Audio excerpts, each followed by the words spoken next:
Hello les breeders, je vous en ai parlé il y a quelques temps, mais j'ai pas eu l'occasion de le faire à cause de la force des événements. Je vous retrouve donc aujourd'hui pour le lancement de la série Suivi d'élevage et je vais simplement commencer en vous proposant les Fishbone Red que je me suis fourni en bourse aquariophile.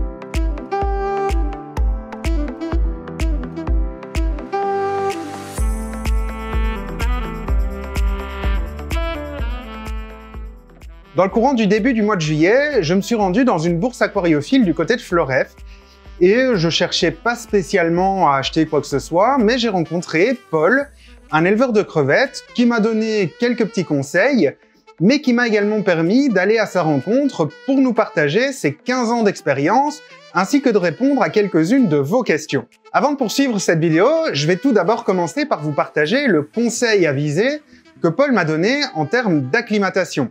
Alors il faut savoir que quand j'acclimate mes crevettes, j'ai pour habitude de réaliser un goutte à goutte sur une durée de 2 à 3 heures avant d'intégrer directement mes crevettes à l'intérieur de mon aquarium. Louis m'a conseillé de réaliser un goutte à goutte sur une durée d'environ 2 heures et plutôt que de mettre les crevettes directement, de les laisser reposer encore pendant une durée d'environ 2 heures. De cette manière, on a une acclimatation qui est encore beaucoup plus douce, beaucoup plus lente. Il m'a aussi dit qu'en suivant cette méthode d'acclimatation, ça limiterait grandement les pertes au démarrage. Alors qu'est-ce que j'ai fait? Eh bien, j'ai réalisé une acclimatation des crevettes que je lui ai achetées au goutte à goutte sur une durée de 2 heures et j'ai ensuite laissé reposer mes crevettes pendant 2h30, 3 heures avant de les intégrer dans l'aquarium. Une petite chose que j'ai remarqué, c'est qu'elles n'étaient pas du tout stressées une fois qu'on les intégrait dans l'aquarium, que du contraire, elles allaient, elles venaient, elles mangeaient, elles grappillaient la nourriture, comme des crevettes qui sont acclimatées depuis déjà quelques temps. Et donc finalement, ce que je retiendrai de cette méthode d'acclimatation, c'est que j'ai des crevettes qui sont vraiment paisibles et qui vivent leur vie de crevettes, simplement. Et honnêtement, c'était vraiment chouette à voir. Parce que d'habitude, parfois, on acclimate nos crevettes, on les met dans l'aquarium, et il n'est pas rare que quelquefois on ait des crevettes qui dansent un petit peu partout. Eh bien ça, il faut faire attention parce que c'est un signe que l'acclimatation a peut-être été trop brutale et donc du coup les variations de pH notamment et d'électroconductivité ont été un peu brutales aussi et les animaux ont du mal à s'y faire.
J'en viens maintenant au setup de l'aquarium.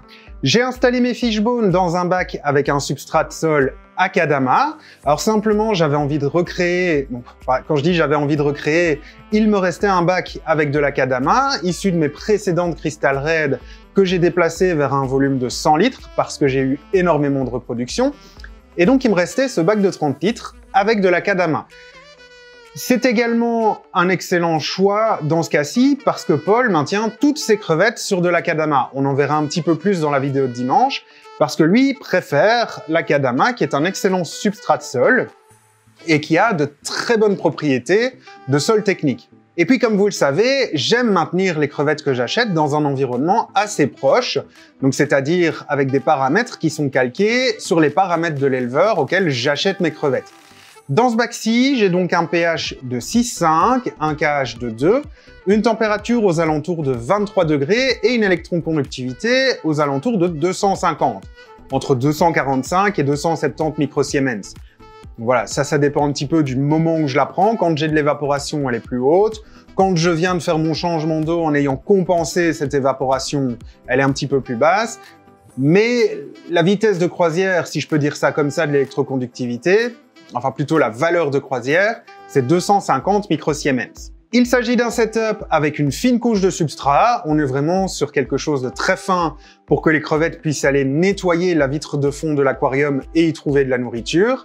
Et la filtration se réalise par exhausteur qui est branché en batterie via un système d'arrivée d'air en circuit fermé branché sur 2 compresseurs. En ce qui concerne l'aquarium en lui-même, il est assez âgé parce qu'il a environ 1 an et demi, 2 ans. J'avais déjà renouvelé mon substrat, donc j'avais déjà renouvelé mon Akadama.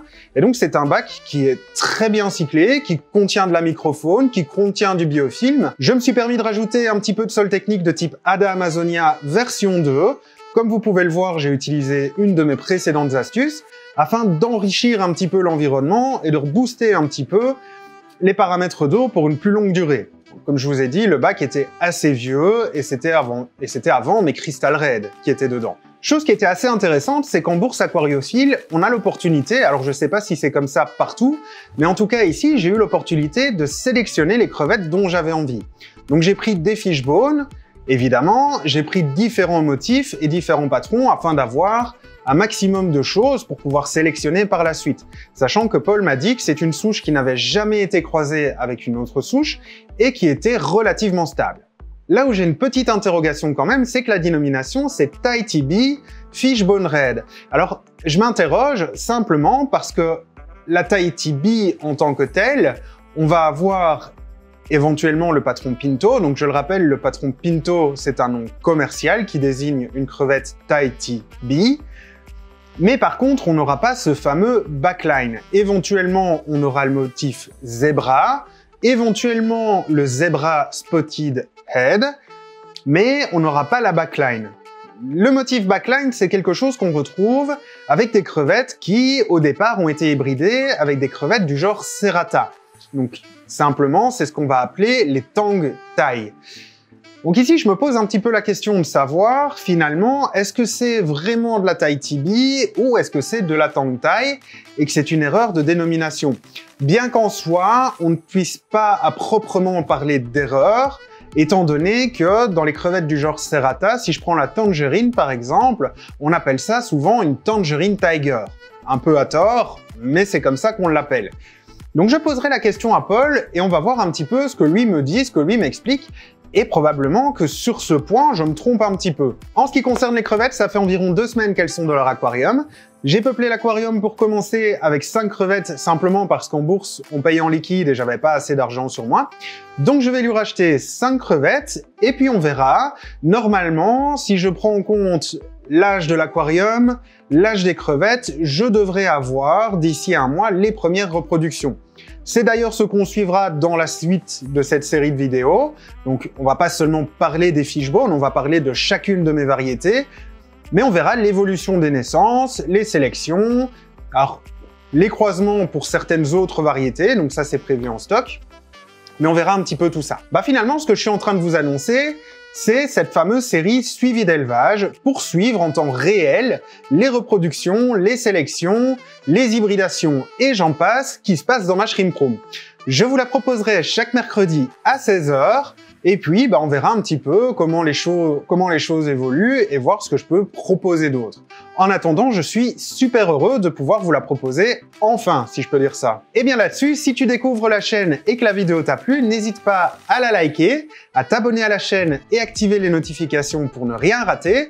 Cela me fera extrêmement plaisir et ça me permettra également de faire évoluer la chaîne et de te proposer davantage de contenu. Si tu as des questions pour Paul, je t'invite à les poser en commentaire ou sur ma page Instagram. Je suis certain qu'il se fera un plaisir de te répondre. En attendant, je te souhaite une excellente fin de journée. Quant à nous, on se dit à dimanche pour un vlog rencontre avec un passionné où je partirai à la rencontre de Paul. Et surtout, le plus important, prends soin de toi.